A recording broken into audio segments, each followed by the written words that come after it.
নমস্কাৰ এটি বিশেষ বাতৰিলৈ নিউজ নাওৰ ষ্টুডিঅ'ত মই মুকেবুল হুছেইন। শিৱসাগৰত কৃষকৰ বিলৈ পৰ্যাপ্ত পৰিমাণে বৰষুণ নোহোৱাৰ বাবে আশা কৰা ধৰণে সৰিয়হ উৎপাদনত বাধা সৃষ্টি কৃষকৰ।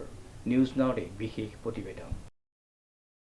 শিৱসাগৰত কৃষকৰ বিলৈ পৰ্যাপ্ত পৰিমাণে বৰষুণ নোহোৱাৰ বাবে আশা কৰা ধৰণে সৰিয়হৰ উৎপাদনত বাধা সৃষ্টি কৃষকসকলৰ। উল্লেখযোগ্য যে শিৱসাগৰত পৰ্যাপ্ত বৰষুণ নোহোৱাৰ বাবে আশা কৰা ধৰণে সৰিয়হৰ উৎপাদন নোহোৱাত মূৰে কপালে হাত দিছে কৃষকসকলে।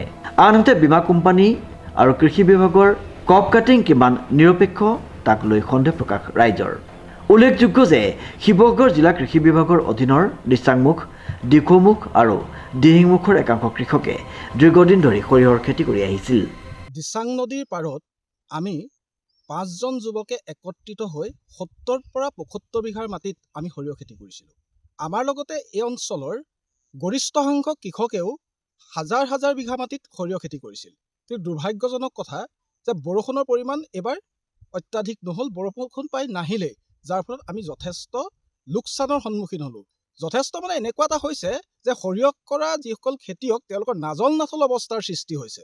আমি আশা কৰিছোঁ শিৱসাগৰ জিলা প্ৰশাসনে হওক বা অসম চৰকাৰৰ কৃষি বিভাগে হওক, আমাৰ যি লোকচান হ'ল এই লোকচানৰ ক্ষেত্ৰত তেওঁলোকে এটা সুস্থিৰ সিদ্ধান্ত লৈ আমাক যাতে ক্ষতিপূৰণৰ তেওঁলোকে ব্যৱস্থা কৰে। আপোনালোকে ইঞ্চুৰেঞ্চ কৰি থৈছিলে নেকি? আমাৰ ইঞ্চুৰেঞ্চ আছে আৰু বিভাগৰ লগত আপোনালোকে যোগাযোগ কৰিছে নেকি? বিভাগৰ লগতো যোগাযোগ কৰি থকা হৈছে। যিটো হেল্পলাইন নাম্বাৰ ভাৰত চৰকাৰৰ কৃষি মন্ত্ৰণালয়ৰ পৰা আছে 1447, তাতো আমি যোগাযোগ কৰিছোঁ।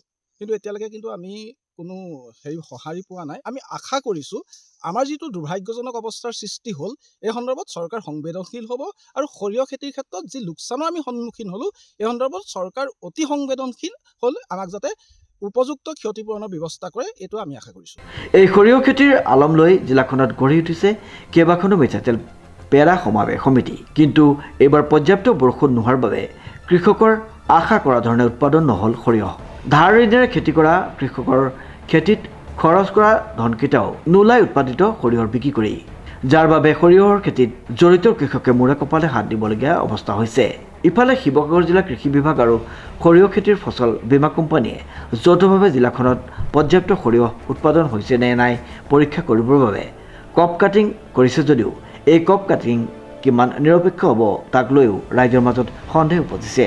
কিয়নো কপ কাটিঙত সৰিয়হ উৎপাদন কম হ'লে ফচল বীমা কোম্পানীয়ে কৃষকক কোটি কোটি টকাৰ বীমাৰ ধন দিব লাগিব, আৰু যদি এই বছৰৰ সৰিয়হ উৎপাদন সমসাময়িকভাৱে হয় তেনেহ'লে বীমা কোম্পানীয়ে কৃষকক ধন দিবলগীয়া নহয়। তেনে ক্ষেত্ৰত কৃষকসকল এতিয়া বিমূৰত পৰা পৰিলক্ষিত হৈছে।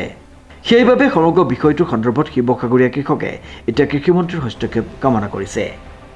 শিৱসাগৰৰ পৰা অমিত কুমাৰ শৰ্মাৰ ৰিপৰ্ট, নিউজ নাও।